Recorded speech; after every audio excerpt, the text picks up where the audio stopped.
Lake Pend Oreille is vast and beautiful. Nestled in the Selkirk Mountains of the Idaho Panhandle, the mighty Clark Fork River feeds it from Montana's wild Rockies. Pure, cold creeks and rivers also contribute to this 148 square mile gem of North Idaho, before its waters flow into the Pend Oreille River, the Columbia River, and finally, the Pacific Ocean. Residents and visitors enjoy a quaint charm in Sandpoint, Idaho, and other nearby lakefront towns. The landscapes and the waterways offer astounding opportunities for recreation and renewal. From family beach time to more adventurous hiking, mountain biking, fishing, boating, and skiing, the abundance of outdoor activities has become an increasingly attractive draw. Communities are adapting under the weight of new growth, and Lake Pend Oreille Waterkeeper has responded, engaging various government agencies and like-minded organizations in concert to address the increased threats to water quality. Our mission at the Lake Pend Oreille Waterkeeper is essentially to keep the water swimmable, fishable, and drinkable. It's that simple. We have to take care of our own areas, our communal areas, and the lake is a communal area. We all own it in a sense.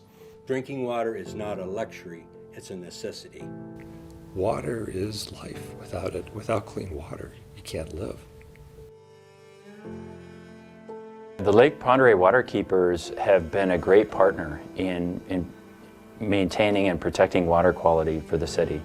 So we really use them as a resource for education and for collecting data and insight and really helping us form a vision for how we as a city can be a better active partner in protecting water quality. We were able to get a very public swimming area deemed chemical-free, so there's no use of herbicides anywhere near Sandpoint City Beach. So as far as the Lake Pend Oreille Waterkeeper's motto, to keep the lake swimmable, fishable, etc., who can't agree with that? The Lake Pend Oreille Waterkeeper's job is to focus on this piece of the puzzle, and it's an important piece. Every person on Earth creates waste that must be properly treated to protect human health. Individual homes often rely on septic systems to store or filter the waste. Homes located in towns and more densely populated areas often connect to a larger sewage treatment facility. Either way, it's imperative the systems function properly. Our wastewater treatment systems currently are already at capacity. We have a failing system that is long beyond its useful life. Let's come up with better solutions. The information's out there. The science is out there. We just need to get everybody on board with it. We think that a more regionalized approach to sewer treatment is really the answer. We have City of Sandpoint, we have Kootenai Pend Oreille Sewer District, we have a ski area that is growing, annually by leaps and bounds. And we have a community just south of Sandpoint, Sagal, whose wastewater treatment facility is inadequate for the population that it currently has. So we think that bringing these stakeholders together and really having a serious discussion about creating a more centralized location for managing all of those sewage discharges to our lake is something that we should all be considering. The regionalization is a really good idea. So regionalization means looking to the communities around the city of Sandpoint and partnering with them for how we could potentially all culminate wastewater into a single location versus having individual treatments at each site. I think it's a conversation not only that we've been having, but one that we're going to need to continue to have. I think from a ratepayer perspective, it's essential. I also think from an efficiency perspective, as we move forward selecting our treatment options at the new wastewater plant here in Sandpoint, I think that that's an important part of the equation. I've done some calculations on looking at what type of reductions we would see with a regional wastewater treatment facility, and they're significant and would really turn around the pollution levels in Pend Oreille River. Stormwater is another way that pollution enters the watershed. Water from rain or snowmelt runs over the land and collects pollution from disturbed soils, vehicles, fertilizers, and other sources. It then enters the lake either directly, through tributaries, or through storm drain systems. It can be cleaned before it enters the water, either by natural vegetation or by mechanical systems.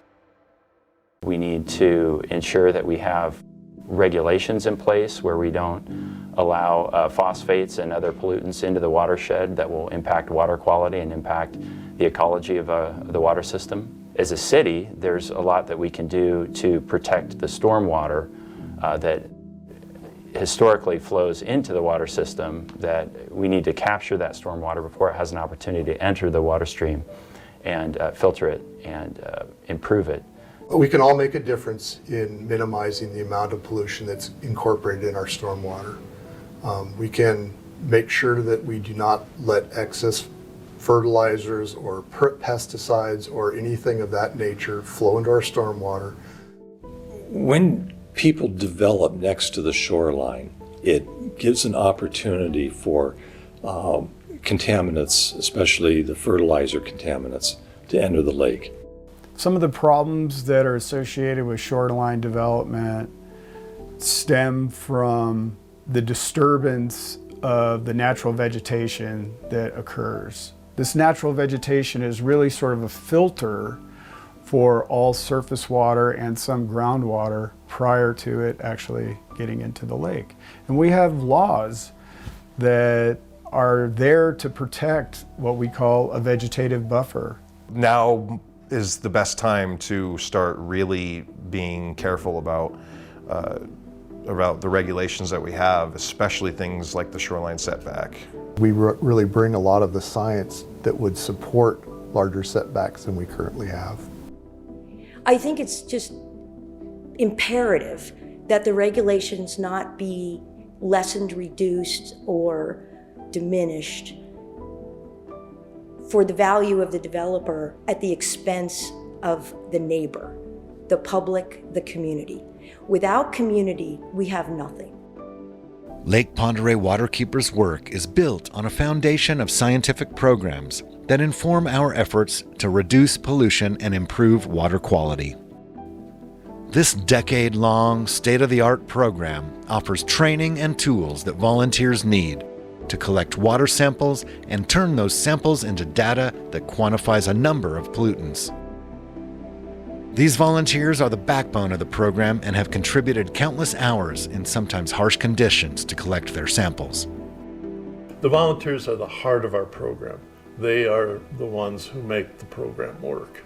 We monitor the water quality on 13 sites within the Pend Oreille Lake and the Pend Oreille River. I am providing an independent third-party analysis of the data that's collected.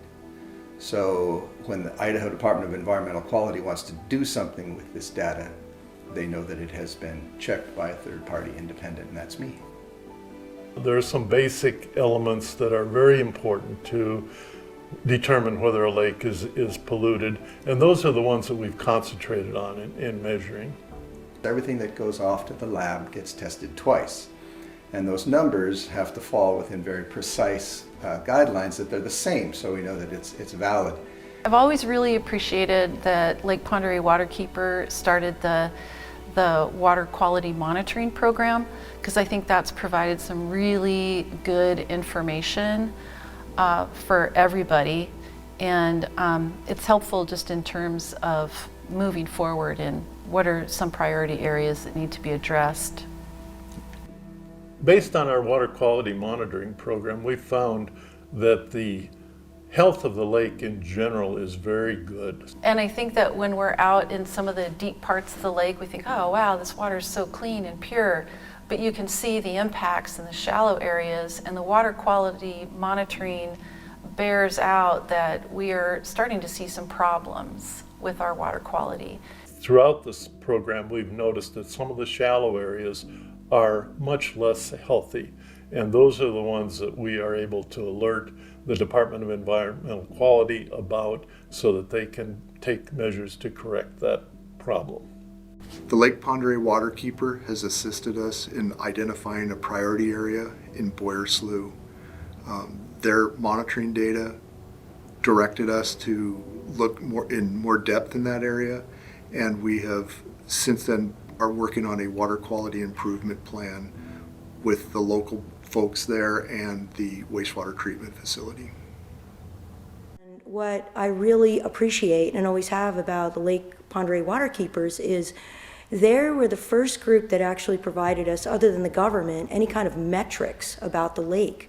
So they're really helping us understand the value of the lake and the health of the lake in a completely neutral fashion. And by giving us that data, we can take care of ourselves. Lake Pend Oreille Waterkeeper starts by educating youth about water quality and teaches that anyone can grow up to be a steward. The Lake Ecology School program teaches 5th, 6th, and 7th graders in the Lake Pend Oreille area about the science of water quality using fun visuals in the classroom. The Watershed Discovery Summer Camp offers hands-on learning out in nature's classroom. And in this era, it's so important that students learn how science works and when is scientific information valid, when is it questionable, how can you as a citizen evaluate that kind of information so that you can make good conclusions. We see we're in an age of misinformation, and so it becomes critical for students to be able to analyze the sources of their information, the validity of that information, and just overall realizing how does science work? How does science come to conclusions? How does it gain an understanding of the natural world around us? The Lake Ecology Education Program is important part of the Waterkeepers program to educate children, primarily students in elementary grades. And so to get them involved at such a young age so that they do know the truly unique nature of this lake and its watershed, they're going to be far more likely to be active in trying to maintain its quality.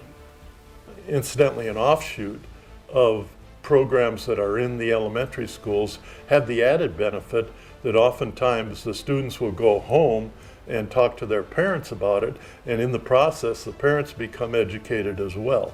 You know, we need to step up as a community and all work together to make sure that we protect this in perpetuity and set our next generation up for becoming environmental stewards that we always wanted to be.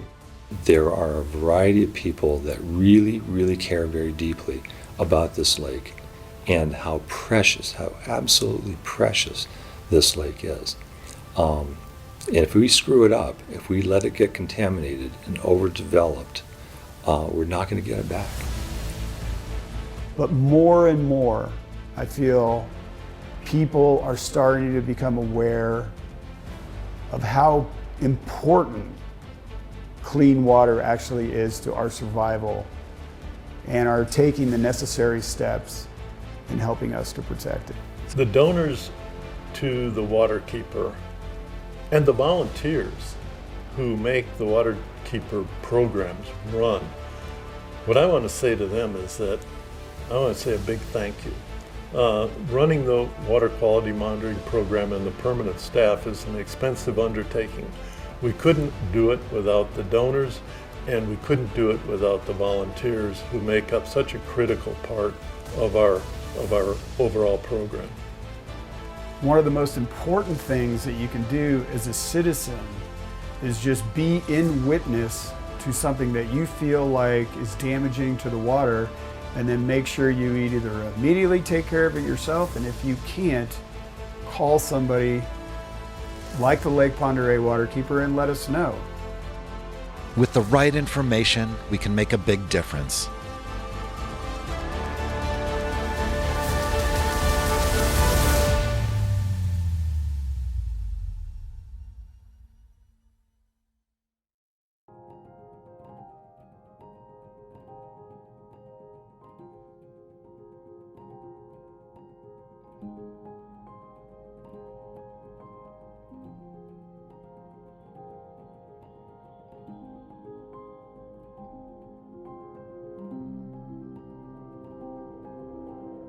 My dream would be if everybody was a water keeper, and then I could go fishing.